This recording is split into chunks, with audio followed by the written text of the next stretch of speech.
Que no hay que hablar del pasado, que el pasado hay que dejarlo atrás, que el golpe de Estado sucedió hace muchos años y por lo tanto no tiene una repercusión en el presente, que la transición fue modélica, que hay que derogar la memoria histórica por una nueva ley de concordia. Una cosa está clara: para entender cómo funciona España a nivel económico, a nivel político y a nivel judicial, debemos entender cuál es nuestra historia. Y nuestra historia es la siguiente: en el año 36, un hombre muy bajito, ayudado por otro hombre con bigote y otro hombre italiano llamado Mussolini, decidieron dar un golpe de estado al nuevo gobierno republicano que se había establecido en España. Una vez iniciado el golpe, se produce una guerra civil que dura 3 años y que finalmente se ahoga en sangre aquellos proyectos republicanos que beneficiaban, claro, a las mayorías trabajadoras. Ganada la guerra, se implanta una dictadura que dura 40 años y que impone una ideología fascista a España durante 40 años. ¿Creéis que eso no tiene repercusiones en el presente? ¿Realmente creemos eso? Cuando en una transición los propios fascistas eran los que también estaban redactando aquella constitución. Pero ¿de qué democracia estamos hablando cuando realmente ni aquello fue modélico ni aquello fue tan democrático como nos lo están pintando? Veamos lo que dicen personajes públicos como Pablo Casado o Ayuso. Vamos a verlo. Señorías,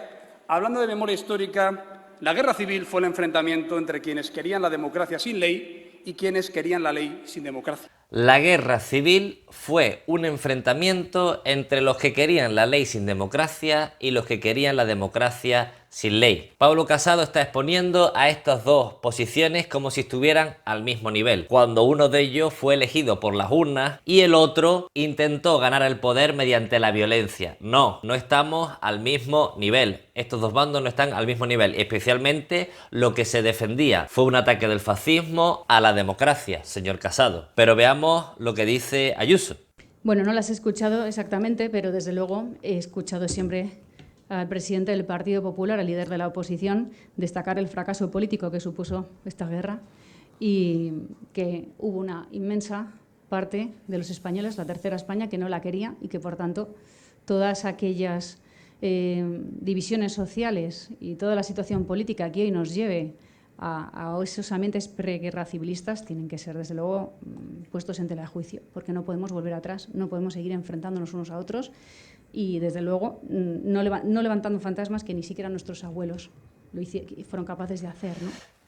Lo que propone Ayuso, lo que propone la derecha es borrar el pasado. Borrar el pasado implica que su discurso vence, que no se cuestione qué es lo que ha pasado en la historia. Intentar colocar a los dos bandos al mismo nivel, como si no hubiera ni buenos ni malos. Eran los dos buenos y eran los dos malos. Cosa que, siendo objetivos, es totalmente falsa. He recogido para responder a Ayuso, a Casado, a la ultraderecha y a aquellos que cuestionen lo que pasó durante el franquismo a unas declaraciones de Wyoming, que él sí que vivió en el franquismo y relata su posición ante este tema de forma brillante. Vamos a verlo. Yo creo que vivimos en un país donde todavía no hemos superado la guerra civil, para empezar. Pero por una razón muy sencilla, y es porque está prohibido hablar de ella. En el momento que esto le llaman reabrir las heridas. Y entonces hubo una generación que tuvo claro que había dos Españas. Entonces, a ver si algún día confraternizaban. Alguien abrió una brecha todavía mayor, en los años 30, y luego se creó un mito con la muerte de Franco, que era que con Franco el 20 de noviembre de 1975 se habían muerto 40 millones de españoles también.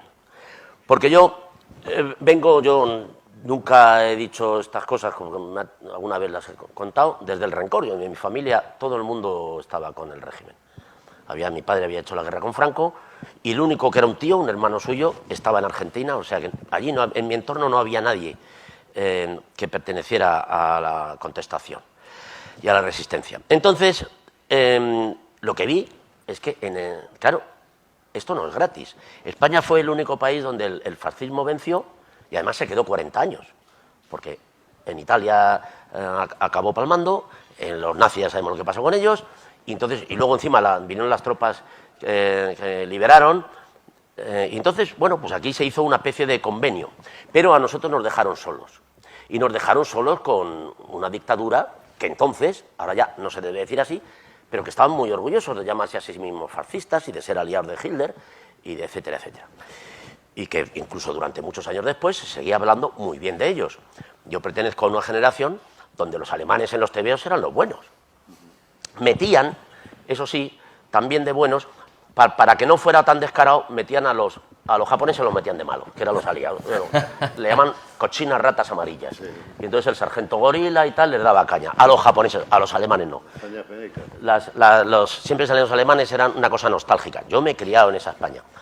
Bueno, entonces, claro, eso tuvo una consecuencia. Fueron 40 años de un páramo intelectual. Quiero decir, yo recuerdo que a mí un amigo me dejó el libro de Cortázar de Rayuela que lo habían comprado en Sudamérica. Es decir, es muy difícil contar a la gente de ahora cuál era la situación en la que se vivía aquí.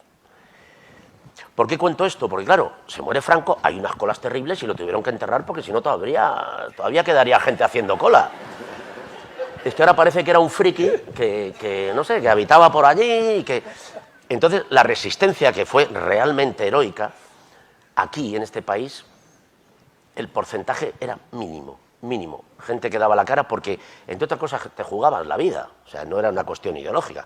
Aquí la gente se jugaba la vida. Entonces, claro, una vez se hace esta mal llamada transición con fascistas que también redactan la Constitución, debemos tener en cuenta que el fascismo no muere cuando muere Franco. Toda esa ideología impuesta durante 40 años también sigue adelante. Es por eso por lo que tenemos en el Parlamento a 52 diputados que podríamos considerar como neofranquistas. Es por eso por lo que cualquier partido político, cualquier movimiento social que reivindique mejora en la vida de las familias trabajadoras o mejora por un mundo mejor y más ecológico, pues viene castigado. Y eso se puede trasladar tanto en el ámbito judicial, como por ejemplo el encarcelamiento de Pablo Hasél, tanto en el ámbito de medios de información, como la censura a Jesús Cintora o a Javier Ruiz, tanto en el ámbito político, como estoy diciendo ahora mismo, Pablo Casado y esas declaraciones, o 52 diputados de Vox, o el odio que se le puede tener al colectivo LGTBI o a las propias feministas. Todo este franquismo se ha arrastrado durante mucho tiempo, por lo tanto está todavía presente en nuestra sociedad. Eso es lo que está diciendo Wyoming, y que eso no desaparece de la noche a la mañana, sino que debe haber un proceso de cambio, tanto a nivel político, como a nivel económico, como a nivel educativo, judicial. Debe haber un cambio de arriba a abajo, porque a lo que se llama transición no fue una verdadera transición. Si crees que nuestro contenido es necesario para generar conciencia, puedes apoyarnos en Patreon a través de este enlace. Por ahora, eso es todo. Un saludo.